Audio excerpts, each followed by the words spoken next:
Besides preventing collisions, a controller's job is to move aircraft to their destinations quickly and efficiently, but sometimes this isn't possible. Uncontrolled airports, traffic volume, bad weather, and emergencies may require you to put aircraft into holding. My name is Kyle Warner. What exactly is holding, and how is it done? These answers and more are coming up today on ATCast. Thank you. JetBlue 1264, Boston, ground taxi ramp via November and Alpha. Boston Tower, Gulfstream 717, Alpha Pop 30 on the ILS 4 right approach. Hey, there's 741's checking out. 741 Boston Tower, thanks for your phone. 737 distance, I'm clear to land, touch point 212, 1005. 117, thanks for the service, terminates, clock VFR for continuing service, see you back. Okay, 117, okay, good night now. Dan Lindsay joins me from the Radar Lab with more. Dan? Thanks, Kyle. In this episode, we're going to talk about holding and why aircraft might need to hold. We'll also talk about what pilots do when instructed to go into holding, and we'll talk about the procedures and phraseology you'll be using in class. So let's start out by defining what holding is. The Pilot Controller Glossary defines hold procedure as a predetermined maneuver which keeps aircraft within a specified airspace while awaiting further clearance from air traffic control. Holding is simply a way to keep an aircraft that's already airborne in one location. Aircraft might have to hold for a number of reasons, but some of the more common ones include airport delays or closures due to bad weather, airspace congestion, or for spacing and non-radar operations. Some pilots may request holding for training purposes. Another reason is the one you'll encounter in your radar classes. Academy Approach has 4 uncontrolled airports. If an aircraft at one of those airports, such as Bartles, has been released for departure, the airport is effectively closed until the departure takes off. So if you have an arrival show up that will land at Bartles, you'll have to wait for the departure to take off before clearing the arrival into the airport. You could vector the arrival around until the departure takes off, but it's easier on you and more efficient for the pilot to just put them in holding near the airport. It's easier for you because once an aircraft is instructed to hold, the pilot will enter the holding pattern and circle on their own. It's more efficient for the pilot because it keeps them closer to their destination, reduces fuel burn, and in some cases keeps them in position for an instrument approach once a clearance is issued. Where exactly do aircraft hold? Well, they can hold almost anywhere. Typically an aircraft will hold over a nav aid such as a VOR or NDB.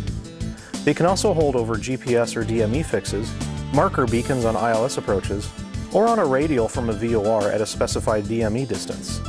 They can even hold over a visual reference point on the ground, though this will usually not be done for IFR aircraft. There are 2 kinds of holding patterns, published and non-published. Published holds are depicted on charts such as IFR en route charts and approach plates and show the holding fix and direction of turns. They might also be accompanied by information such as speed restrictions and the inbound and outbound courses to the nav aid. Non-published holding works the same way as published holding, but since the information isn't printed on a chart, it has to be given to the pilot. We're going to focus on published holding for the purposes of this episode. An aircraft in holding will fly what's basically an oval pattern, but the only part of the pattern that's actually timed is the inbound leg to the nav aid. The turns and the outbound leg will depend on the wind speed and direction at that altitude, and are flown such that the inbound leg to the nav aid will be the correct distance or time. So in reality, the pattern probably won't look exactly like an oval because the pilot will be compensating for wind during the turns and the outbound leg. Turns can be either to the left or right, but most holding patterns will have right-hand turns and are called standard holding patterns. You should also note an important difference in terminology. When talking about holding, you'll hear about direction of turns and the direction of the hold. These are 2 different concepts. Direction of turns refers to the direction the aircraft will turn while in the holding pattern, either left or right. Direction of the hold refers to the direction of the holding pattern relative to the holding fix. For example, northeast, south, southwest, and so on. UND flight instructor Neil Acom joins me now to talk about a pilot's perspective on holding. Neil? Hi, I'm Neil Acom, flight instructor at the University of North Dakota. And today we're going to be talking about holding patterns and how those relate to the air traffic control environment. A few topics we're going to be talking about today includes things I need to do as a pilot to comply with that holding pattern instruction from air traffic control. Holding patterns are an important part to our air traffic control system. Not only does it allow ATC to provide proper separation or spacing but even can provide a delay for pilots as a way for them to prepare for an approach if they're behind. There's really two kinds of basic holding patterns. We have the standard holding pattern here, which is depicted, and the non-standard. Standard holding pattern provides us with right-hand turns. Non-standard is simply left-hand turns. Same kind of pattern, just different direction. After that, we then look at, well, what kind of pattern is this and where is it located? When looking at the basic holding pattern, a pilot then has their fix. The fix can be either a VOR, an NDB, an intersection, or even a point upon an approach plate. When a pilot looks at this hold, we break it down into simple things. We have an inbound leg and an outbound leg. We have the fixed end, and we have the outbound end. When a pilot looks at these things, they think to themselves, pretty simple. But it becomes a little bit more complex than just that. The standard holding pattern at 14,000 feet and below is a 1-minute leg. Above 14,000 feet MSL, the holding pattern then becomes a 1.5-minute leg in timing. The challenge is here, the inbound leg must be this minute or 1.5 minutes, depending upon aircraft altitude, along with other factors we have to think about. As a pilot, whenever I'm flying a holding pattern, I'm really thinking a lot about winds aloft. Winds aloft play a huge factor into how my holding pattern is going to look. Like we said earlier, our inbound leg is either going to be 1 minute below 14,000 feet MSL or 1.5 minutes above 14,000 feet MSL on a standard holding pattern. So as a pilot, we have to factor in here, what's the wind really going to do to my airplane? Well, when I fly inbound, I want that inbound time to be 1 minute. When I make my turn here, and I'm going to beam my fix, I then want that outbound leg to be however long necessary to then fly inbound that exact 1 minute. That time can change, maybe plus or minus 10 seconds, maybe 30 seconds. It really depends upon the winds aloft. Do I have a headwind or a tailwind? Headwind or a tailwind will determine what kind of compensation I need to create into my holding pattern timing on the outbound leg to determine the proper inbound time. This is the ideal, but this really honestly never happens in real life. The holding pattern shape generally looks something more like some kind of oblong pear shape. That oblong pear shape is the pilot correcting for wind because we're always making a standard rate turn. So we're trying to correct the aircraft, its ground track, so that we have a nice standard rate turn to our inbound leg. We don't want to overshoot the turn. We don't want to undershoot the turn. Also think about our inbound leg we talked about before. That timing.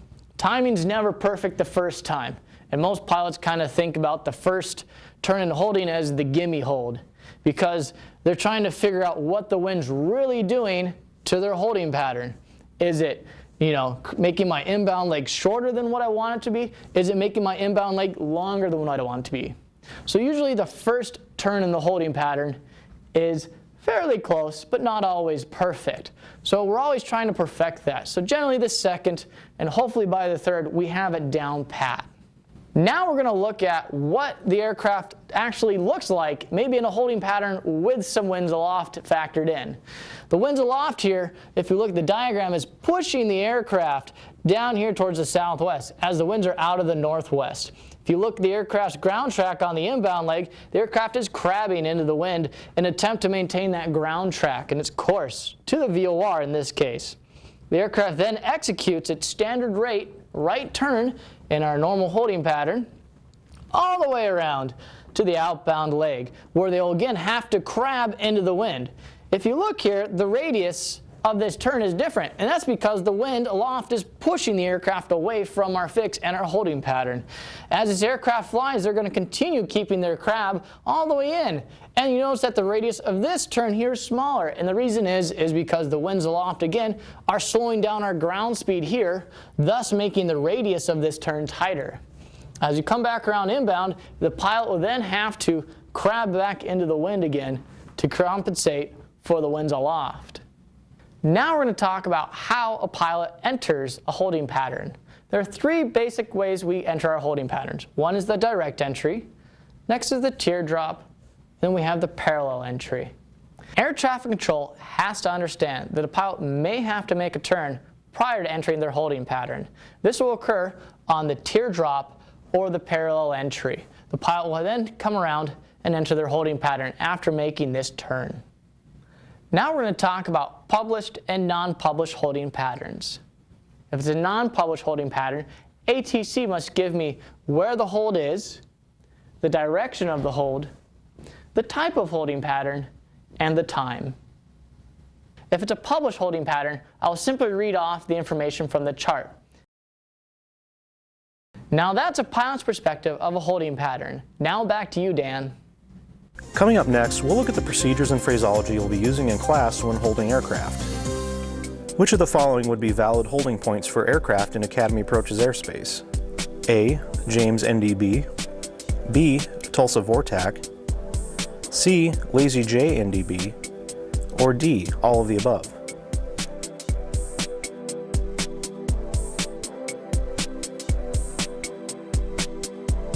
The answer is D. Any one of these fixes or any published fix or nav aid in Academy Approaches airspace would be valid. Which type of holding pattern entry will require the pilot to make a turn before entering the holding pattern? A. Teardrop, B. Direct, C. Parallel, or D. Both A and C?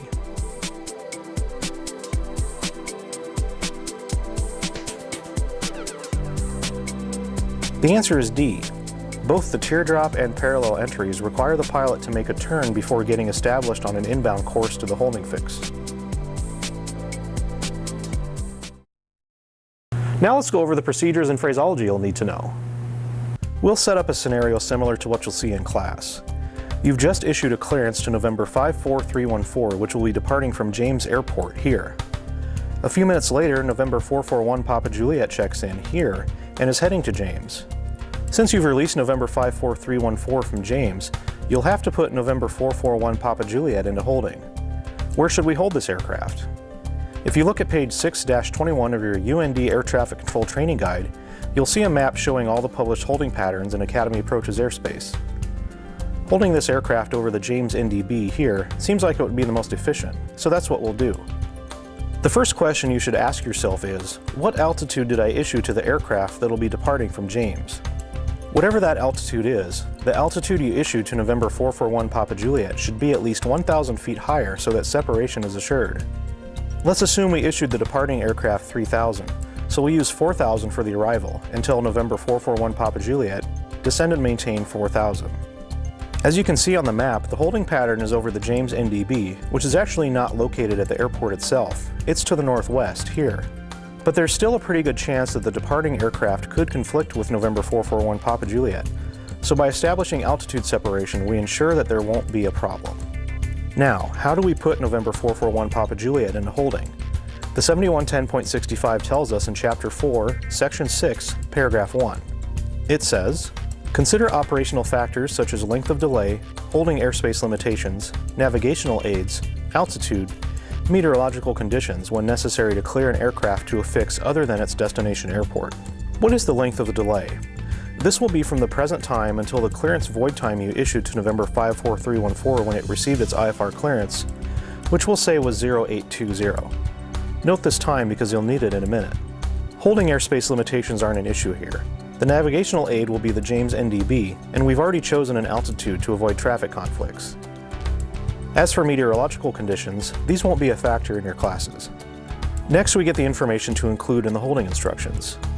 Issue the following: A. Clearance limit, B. Holding instructions, C. EFC. The clearance limit will be the holding fix, in this case the James NDB.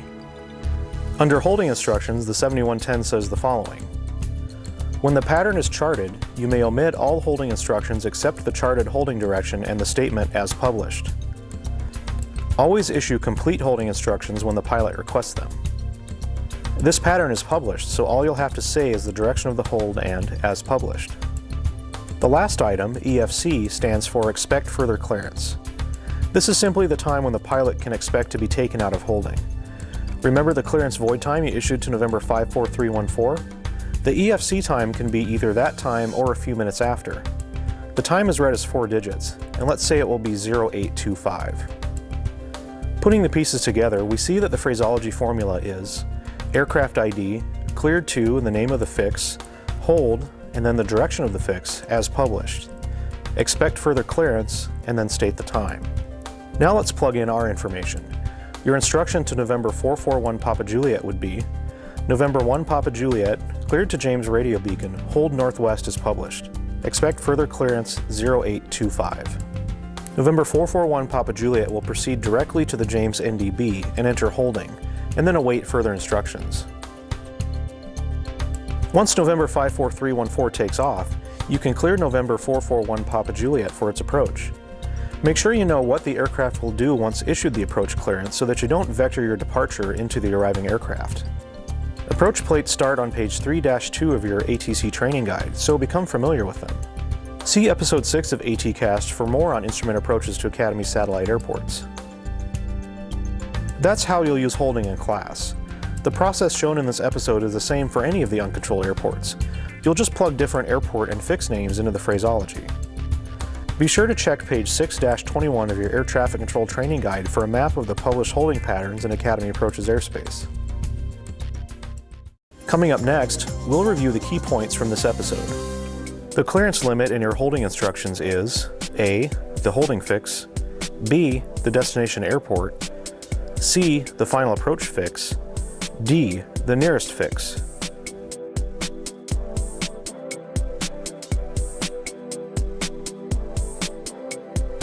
The answer is A. The holding fix. If a holding pattern is published, you do not need to issue the A. Fix, B. Direction of hold, C. Radial, airway, or course, or D. Any of the above.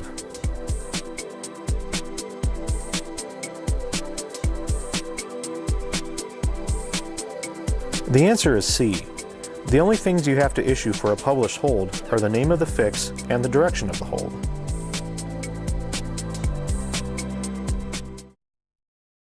Now for a quick review. Holding is a way to keep an aircraft in one place until air traffic control can provide further clearance. Some reasons aircraft might hold include bad weather, airport delays, or airspace congestion. You'll hold aircraft in class when working with uncontrolled departures and arrivals. When an aircraft is released for departure at an uncontrolled airport, no other IFR aircraft can land there until the departure takes off. So if an arrival for that airport shows up, you'll have to put them into holding. Aircraft can hold over any navigator fix, and holding patterns can be either published or non-published. Published means the pattern is printed on charts that the pilot can reference. Non-published holds can be used, but more detailed instructions would have to be given to the pilot. See page 6-21 of your ATC training guide for a map of published holding patterns in your airspace. The actual shape of the holding pattern is determined by wind speed and direction, and pilots may need to make a turn once reaching the fix in order to enter the hold depending on the location of the aircraft relative to the holding fix. Make sure you don't issue the same altitude to the departure and the aircraft that will be holding over or near the airport. You should also become familiar with the approach plates found in your ATC training guide so that you will know what to expect when aircraft are issued an approach clearance to your uncontrolled airports. When issuing the clearance, you have to include the clearance limit, holding instructions, and EFC. The phraseology for a published hold is aircraft ID, cleared to the name of the fix, hold, and then the direction of the fix as published. Expect further clearance and then the time. In our example, it was November 1 Papa Juliet, cleared to James Radio Beacon, hold northwest as published. Expect further clearance 0825. That's it from the Radar Lab. Kyle, back to you.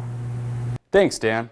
On behalf of UND Air Traffic Control, the Student Air Traffic Controller Association, and the Aerospace Network, thanks for watching. My name is Kyle Warner. Frequency change approved. Learn more about UND Air Traffic Control and watch more episodes of ATCast by logging on to www.undsatka.org. Students may interactively test their knowledge by taking the ATCast quizzes on SATCA's Easy LMS page. ATCast can also be downloaded for free to your portable media device. Just search for ATCast on iTunes U.